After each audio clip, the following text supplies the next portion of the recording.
안녕하세요. 쌍둥이 엄마 최현정입니다. 오늘의 꾸러미 함께 펼쳐볼까요? 오늘 오롯이 박스 안에는 우유, 블루베리, 그리고 브로콜리가 들어있네요. 오늘의 주재료 우유에 대해서 알아볼까요? 우유는 우리가 자주 흔히 접하는 음식 중에 하나인데요.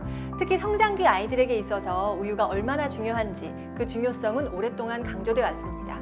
우유 안에는 다량의 단백질과 칼슘이 들어있기 때문에 성장기 어린이들의 뼈를 튼튼하게 해주는 완전 식품이죠. 단백질과 칼슘은 흡수율도 높기 때문에 우리 아이의 뼈와 이를 튼튼하게 만들어줍니다. 돌 이후 우리 아이에게 하루 2잔 이상 우유를 섭취할 것을 권장해주세요.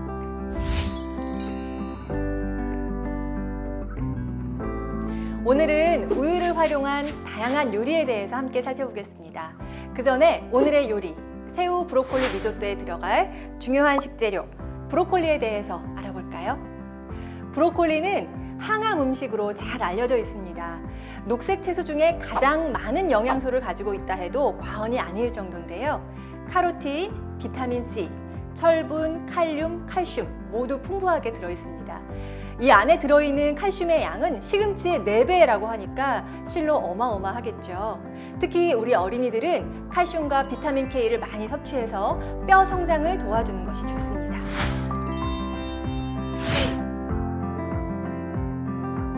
그런데 이렇게 몸에 좋은 브로콜리, 우리 아이들이 잘 먹고 있나요? 아이들이 편식을 하는 이유는 사람에게 낯을 가리는 것처럼 채소에도 낯을 가리는 것인데요. 자, 골고루 먹게 하기 위해서 푸드 브릿지를 활용해 보면 어떨까요? 푸드 브릿지는 편식 습관을 해소하기 위한 프로그램입니다.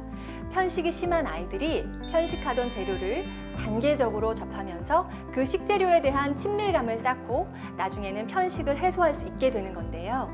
친숙한 음식의 가짓수가 늘어날수록 싫어하는 음식의 가짓수는 점점 줄어들 수 있겠죠.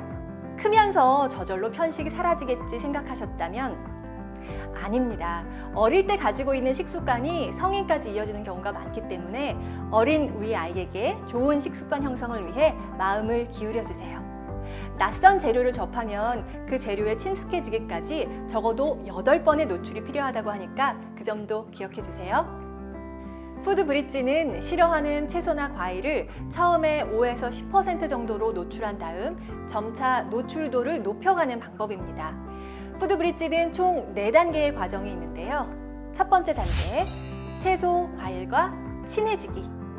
눈으로 보고, 냄새를 맡아보고, 만져보고, 소리를 들어보는 단계입니다. 같이 장을 보거나 요리 과정에 아이를 참여시켜주세요. 그래서 이 채소나 과일에 대해서 아이가 조금 더 친근하게 느낄 수 있도록 도와주는 겁니다. 2단계, 천천히 간접적으로 노출하기. 아이가 맛을 보게 하는 단계입니다. 이 채소나 과일을 갈아서 형태를 없앤 다음 밀가루 반죽과 섞어서 다른 식재료와 섞어서 요리를 만들어주세요. 요리 과정에 참여하지만 적극적으로 맛을 보지 않아도 괜찮습니다. 같이 재미있게 요리하는 과정을 즐겨주세요. 푸드 브릿지 3단계. 이 싫어하는 재료에 소극적으로나마 노출도를 높여주세요. 5% 정도로 시작해서 조금씩 비율을 늘리는 건데요. 덮밥이나 볶음밥 같은 곳에 채소를 잘게 다져서 넣어주는 방법이 있겠죠. 오늘 우리가 함께 요리할 새우 브로콜리 리조또에도 이런 방법으로 활용해 볼 겁니다. 맛이 강하지 않도록 유의해 주시고 아이가 잘 먹는다고 해서 갑자기 양을 늘리시지는 마세요. 조금씩 아이가 적응하도록 돕는 게 중요합니다. 그리고 4단계, 재료 본연의 맛을 느낄 수 있도록 도와주세요. 식감을 살려서 요리해 보는 겁니다. 한 번에 성공하지 못할 수도 있지만 아이가 할 수 있는 만큼, 먹을 수 있는 만큼 시도해 보도록 도와주세요. 낯설거나 싫어하는 음식이 아니라 평소 좋아하는 음식과 곁들여 먹는 게 좋습니다. 무엇보다 아이의 성취감이 중요하겠죠? 함께 맛있는 걸 먹고 싶어 라는 생각이 들 수 있도록 아이를 응원해 주시고 용기에 칭찬을 아끼지 말아주세요. 만약 억지로 먹게 하거나 겁을 주고 강요한다면 어쩌면 그 채소를 평생 싫어하게 될지도 모릅니다. 유의해 주세요.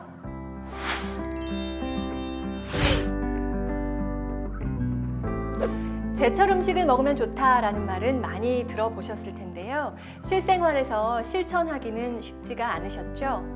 사실 음식은 제철에 가장 맛있고 또 영양가도 가장 높습니다.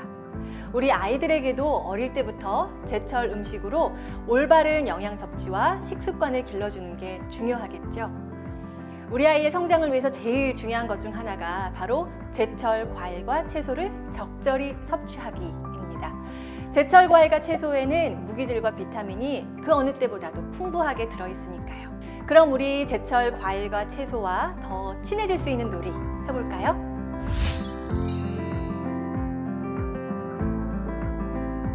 여름에는 어떤 과일이 나올까? 사계절이 있는 한국에서는 계절마다 온도가 다르고 과일마다 꽃이 피고 열매를 맺는 시기도 달라집니다. 계절별로 어떤 과일이 나오는지 또 이걸 어떻게 수확하고 어떻게 맛있게 먹을 수 있는지 알아볼까요? 짠! 활동지가 있습니다. 봄, 여름, 가을, 겨울 각 계절별로 바구니가 보이시죠? 부록에서 과일 스티커를 찾아내 계절에 맞게 우리 아이와 함께 과일의 색, 맛, 이름, 이야기를 나누면서 붙여주세요.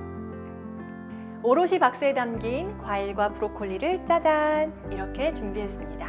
엄마가 먼저 과일을 입에 넣고 씹어주세요. 소리가 들리나요? 우리 아이에게 물어봅니다. 우리 아이도 과일을 입에 넣고 아삭아삭 씹어보고요. 활동지에 표현해 보는 거예요.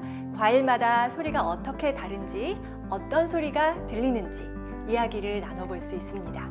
그리고 이런 게임도 할 수 있어요. 눈을 감고 소리만 듣고 어떤 과일인지 알아맞혀 보는 겁니다. 좋아하는 과일을 하나 선택한 다음 그 과일에 대해서 오감으로 표현해 보기 어떨까요? 저는 짠! 참외를 골랐습니다. 먼저 냄새 맡아볼게요. 달콤한 향. 그리고 색깔. 우와, 진한 노란색이네요. 이제 맛을 볼까요?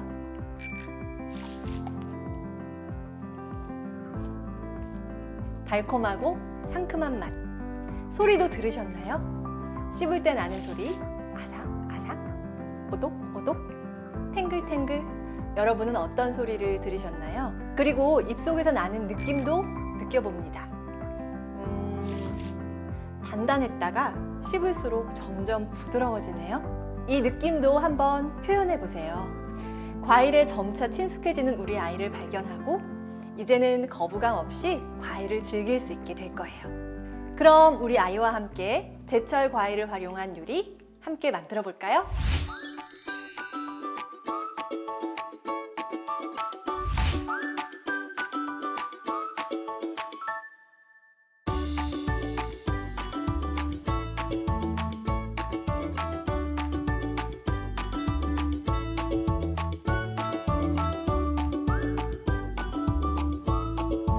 새송이 버섯과 양파, 브로콜리를 새끼손톱 크기로 다져줍니다. 채소를 싫어하는 아이라면 곱게 다져주세요.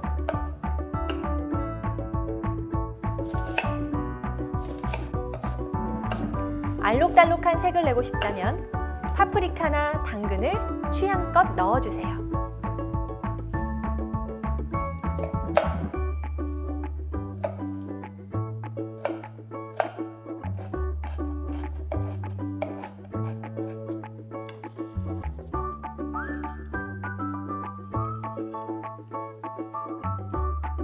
브로콜리 보관 팁! 상하기가 쉬워서 여름에는 하루 이틀, 겨울에는 사나흘이 지나면 꽃이 피고 맙니다. 보관할 때는 살짝 단단하게 데쳐서 냉동실에 넣어주세요. 해동한 새우는 한번 흐르는 물에 씻어 물기를 제거해줍니다.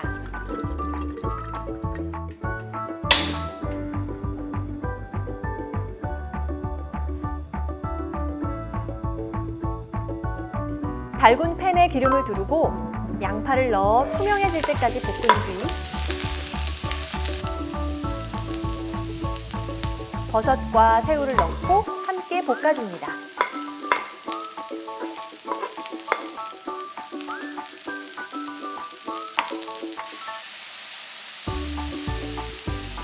볶은 재료들이 잘 어우러지면 우유를 붓고 가장자리에 기포가 올라올 때까지 약불로 끓여줍니다.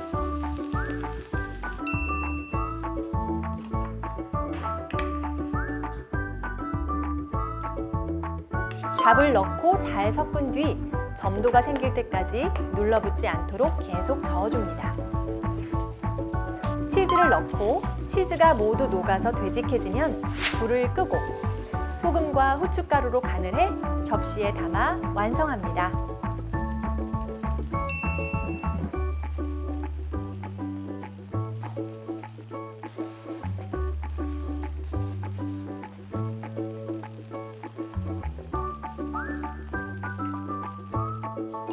완성!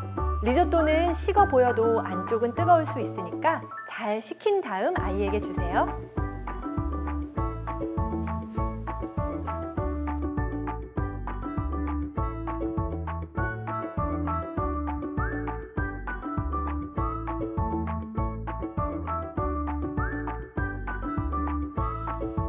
판 젤라틴은 찬물에 담가 10분 동안 불려줍니다. 따뜻한 물에 불리면 판 젤라틴이 녹을 수 있으니까 찬물에 불려주세요.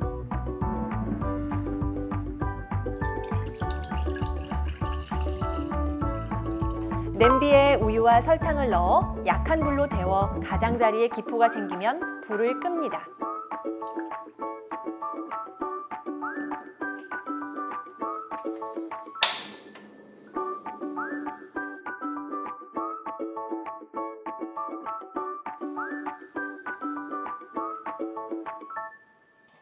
불린 젤라틴은 손으로 물기를 꼭 짠 뒤 데운 우유에 넣고 한 김 식혀줍니다.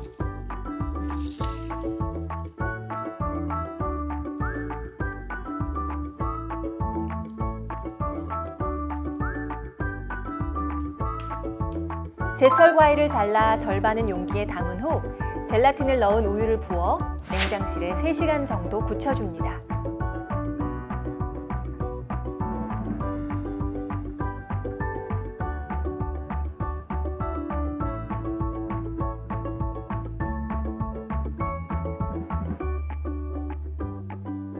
굳은 푸딩 위에 블루베리를 올려 완성합니다.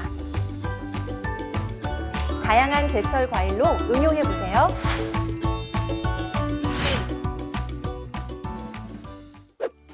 수강 완료 후에 인증샷을 밴드에 남겨주시면 다음 편 오롯이 박스가 여러분을 찾아갑니다.